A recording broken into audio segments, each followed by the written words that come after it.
Alhamdulillah, lepas menonton ada part yang buat saya rasa seram, yang buat saya goosebump. Sesuatu yang baru.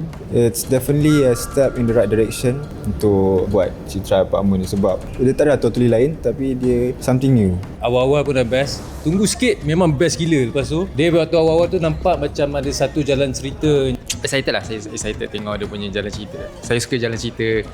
Citra Apartment ni korang kena saksikan. Saya rasa macam best lah, seronok lah cerita horror yang baru. Saya akan try buat benda lain, bukan benda yang sama.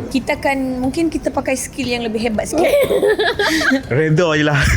Panik, and then bila dah bertumpah-tumpah, so lagi-lagi jantung tu. Saya akan rasa bingung lah sebab tak tahu apa yang jadi sebenarnya. Kalau ia dah termasuk dalam situasi diorang, benda pertama yang ia buat, kalau ia dengar suara tu kan, ia tak pergi, ia terus balik.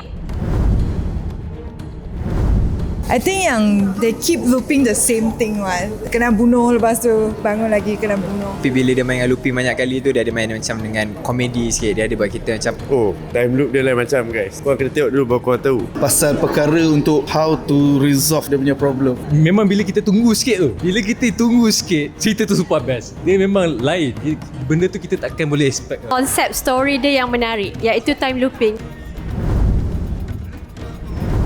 Saya bagi rate dia 9/10. 10 bintang sebab ada 8.5/10. 8 star per 10. 7/10. 6 bintang untuk Citra Apartment. 10.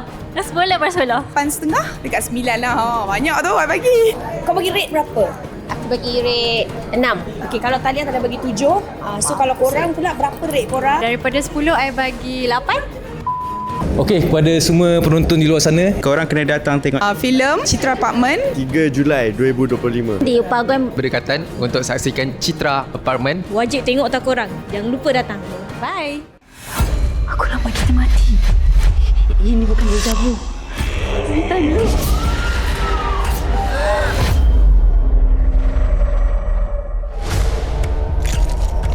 Ili, pergi jumpa apa? Rantai putaran mimpi. So kita tengah bermimpi lah sekarang. Bukan saja mimpi. Rantai ni boleh putar balik waktu. Kita terperangkap dalam time loop tu sebab rantai ni. dia ada beritahu. Masa dia tengah bina apartment ni dulu, ada banyak penampakan. Kau tak payah tunjuk baik sangat lah dengan Ili. Sudahlah korang. Kau tak ingat ke korang akhir cakap pasal benda yang sama? Buat benda yang sama? Sekarang ni kita dah terlambat.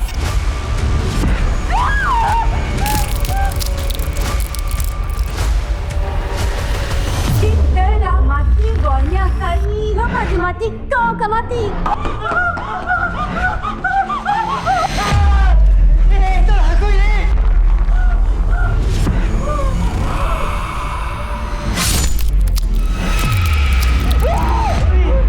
Hakim, dah. Kita kena lari sekarang. Cepat. Kita kena juga cari jalan keluar daripada apartmen ni sebelum kiraan time loop tu habis.